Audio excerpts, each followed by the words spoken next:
Yeah, hi, my name is Ahmed. I come from the glorious country of Iraq, and I'm a born Muslim. My problem is that I practiced Islam when I was. Brother, first we request questions from the non-Muslims. Once Yeah, all the questions from non-Muslims are over, inshallah, we'll give you a chance. yeah, but I'm telling you my problem only. It's okay. But you said you're Ahmed and you're a born Muslim. I am born Muslim. But now are you a Muslim or not? I'm agnostic. Oh, so now you have left the religion of Islam. Yeah, I'm confused. Okay, fine. If you have left the religion of Islam, you can ask the question, brother. Okay. So my question is, how come I don't have the faith that you and the other Muslims have and some of my friends, even though I practiced Islam a lot and I even did Umrah, but I still do most of the sins that are forbidden in Islam, and I sometimes am lazy to do the prayer and the other subjects we have to do in Islam. I have read many books and about other religions and conspiracy theories and documentaries and such. I even have seen your own videos on YouTube, and there are many questions that go around my head about Allah and the Messenger and Muslims in general. And basically, the most important question is, you said in one of your debates or questions that Allah is the creator and He's uncreated. But I have realized, how can the uncreated exist? And if He exists, how can we notice Him? How can we see Him or hear Him or feel Him or know of His existence if He's uncreated in our own dimension or so? That's one of the questions. Brother Ahmed said that he is a born Muslim. He comes from Iraq. He read the Quran, he read the books, but he commits many sins. He believes maybe sometimes he's agnostic and he's lazy for praying. Brother, before I answer your main question, if you do sins and if you're lazy for praying, that does not make you a non-Muslim. As long as you believe that praying is fard, sometimes you miss, it's a sin. It's a major sin that you sometimes don't pray, but that doesn't make you a non-Muslim. If you say praying is not required, then you're doing kufr. But if sometimes you do sin, sometimes minor sin, sometimes major sin, it is haram, it's forbidden, but that does not throw you outside the fold of Islam. There are sometimes waswasa of the shaitan asking you, you're a Muslim, but this is wrong in Islam, this is wrong. And it does deviate the person's mind. At that time, maybe your iman may be low.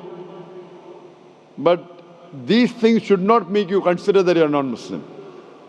Regarding a question that I mentioned in my speech, and you're right, that Almighty God is the creator, but He Himself is uncreated. You ask the question, how can the uncreated, how can we see the uncreated, and how it's possible? Allah subhanahu wa ta'ala is Khaliq, is the creator. And by definition, He's uncreated. Because normally people say that when they try and prove in logic that everything has a creator, who created this table, the carpenter, from where he got, from the tree, who created the tree, so it goes back to Allah. So when many of the people try to convince an atheist, they try and say that everything has a creator, and then they get trapped when the atheist asks him who created Allah. So if you hear my tapes, I never go that way. I ask the atheist that how did you come to know about the universe?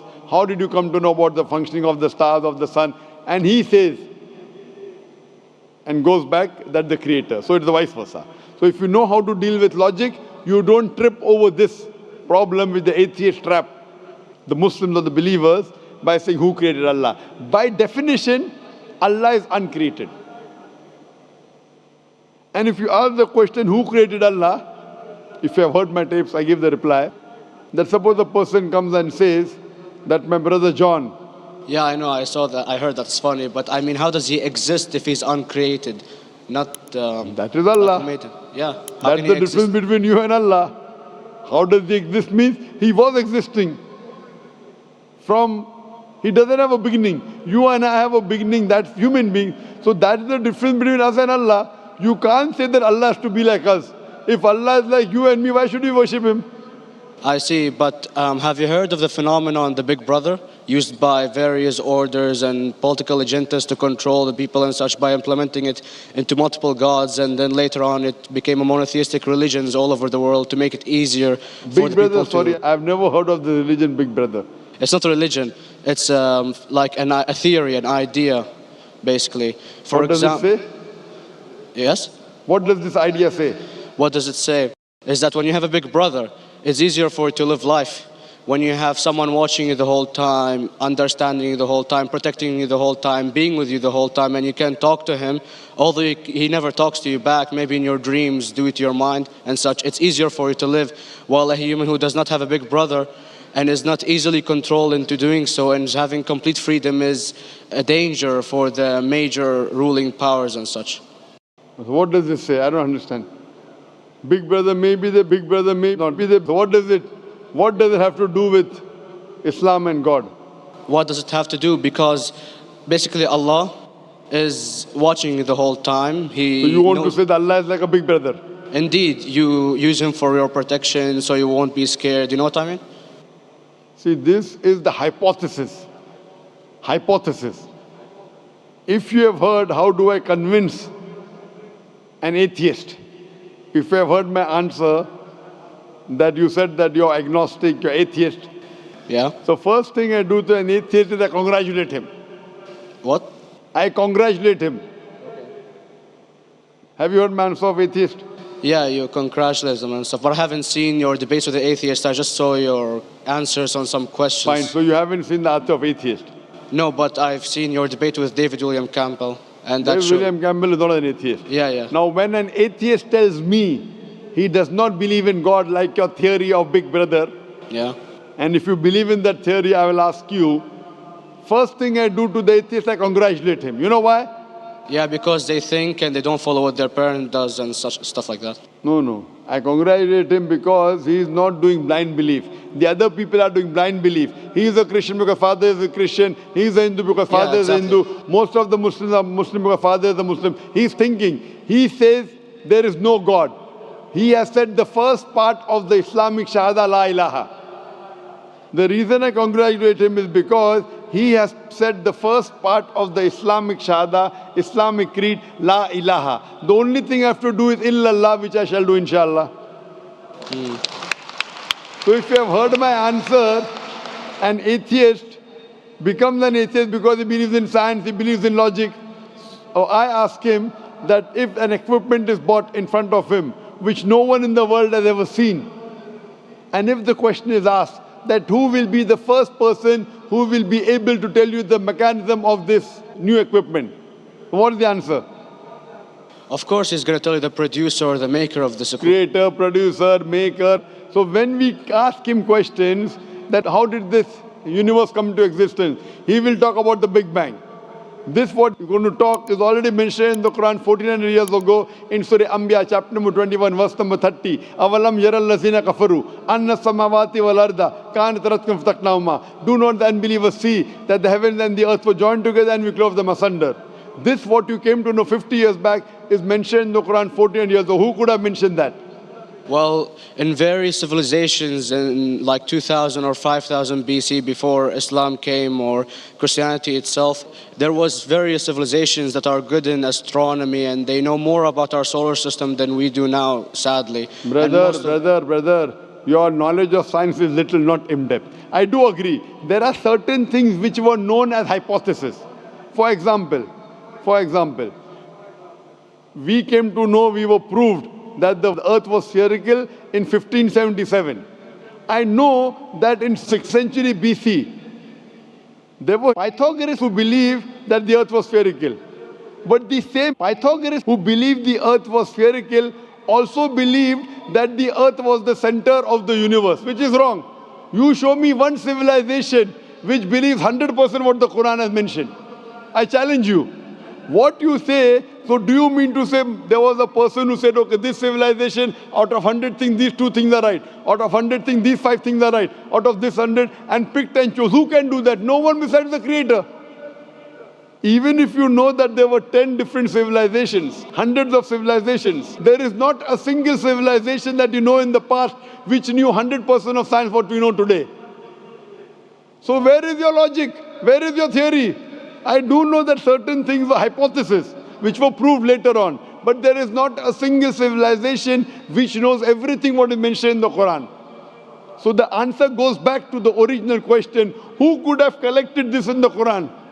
Someone 1400 years back, could he do and say, okay, out of these 100 things, these 3 are right, out of these 100 things, these 2 are right, out of this, it's not possible.